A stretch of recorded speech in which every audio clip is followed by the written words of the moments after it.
Imam Nawawi rahimahullah berkata, supaya kita aman dari para pengadu domba ini, kalau kita sebagai pelaku, praktisinya, maka fahami dalil tadi itu, ayat-ayat Al-Quran dan hadis Nabi, sehingga kita jangan lakukan pelanggaran agama besar. أمي كم أهواها أشتاق لمرآها وأحن لألقاها وأقبل يمناها. Kalau ada orang yang datang kepada kita dan dia qattat ini, atau namim, pengadu domba ini, kata Imam Nawawi, dan setiap orang yang disampaikan kepadanya perkataan namimah, maka dia misal dikatakan fulan berkata begini tentang kamu, fulan berkata begini tentang kamu, maka dia harus melakukan 6 perkara, kata Imam Nawawi. Kita kalau datang informasi begini, lakukan 6 hal. Yang pertama, tidak membenarkan perkataan karena tukang namimah orang fasik. Kalau ada orang bilang, si fulan begini, si fulan begitu dengan kamu, langsung tolak. Dari awal kita tolak itu. Ya. Bedakan nanti ini teman-teman sekalian dengan seseorang yang sedang ditanya informasi oleh saudaranya muslim.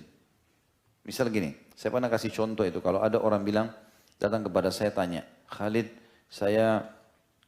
anak saya sedang dilamar oleh fulan. Saya tidak kenal. Apa kamu kenal? Kebetulan memang saya kenal. Saya sedang ditanya.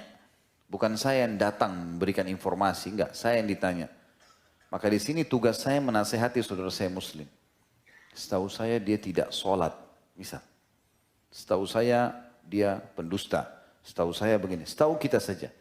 Dan innamal a'malu binniyat, enggak boleh dibumbu-bumbuhin.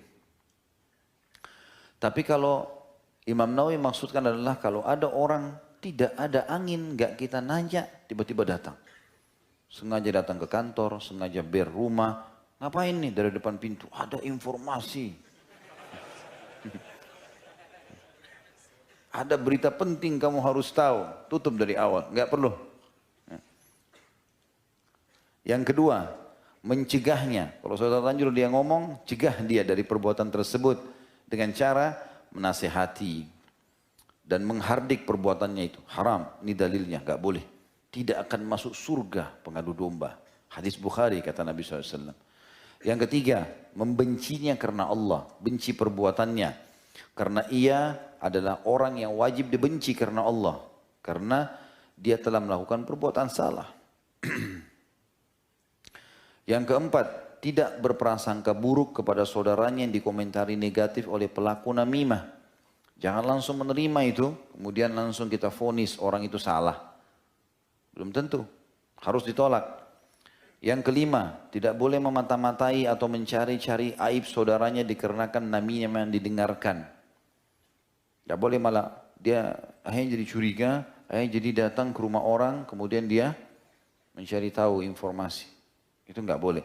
Nanti ada dosa besar juga kita bahas ya. Saya lupa urutan keberapa, 90 sekian kemungkinan.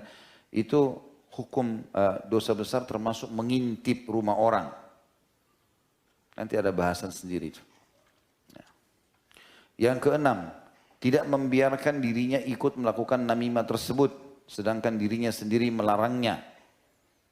Janganlah ia menyebarkan perkataan namimah dengan mengatakan, fulan telah menyampaikan padaku begini dan begitu.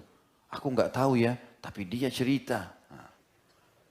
Terus dicerita ke orang lain, sama aja. Nah. Ini kata Imam Nawawi rahimahullah.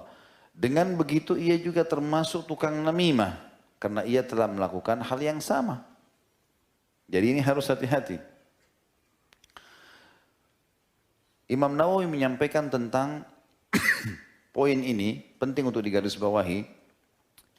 Kata beliau, kalau menyampaikan informasi yang ditanyakan, kayak tadi ya, atau bisa jadi informasi ini perlu disampaikan kepada pihak yang berwenang, dan memang itu kalau tidak disampaikan akan datang mudarat besar. Seperti misalnya kita lihat pencuri lagi manjat rumah.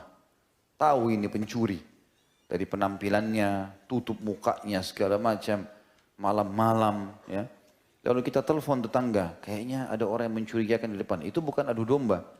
Jangan bilang saya nggak usah telepon nanti saya adu domba. orang sudah mau mencuri. Ya. Atau kita lihat masuk ke toko lagi belanja, depan mata kita ada orang lagi curi barang dimasukin di kantongnya. Nah, saya nggak usah ikut campur, anggap saya nggak lihat, nanti saya adu domba. Nah, itu salah. Bukan itu yang dimaksud, kata Imam Nawawi. Jika ada kepentingan dalam menyampaikan, ditanyakan, atau memang mudaratnya besar kalau didiamkan. Melaporkan pelaku narkotika lah, terorisme lah, apalah kepada pihak yang berwenang, memang itu nggak ada masalah. Nggak masuk dalam hal-hal yang diancamkan di sini. Kata beliau, jika ada kepentingan menyampaikan, maka tidak ada halangan menyampaikannya. Misal, jika ia menyampaikan kepada seseorang bahwa ada orang ingin mencelakakannya, atau keluarganya, atau hartanya. Nah, kalau tidak mudaratnya besar, maka itu tidak ada masalah.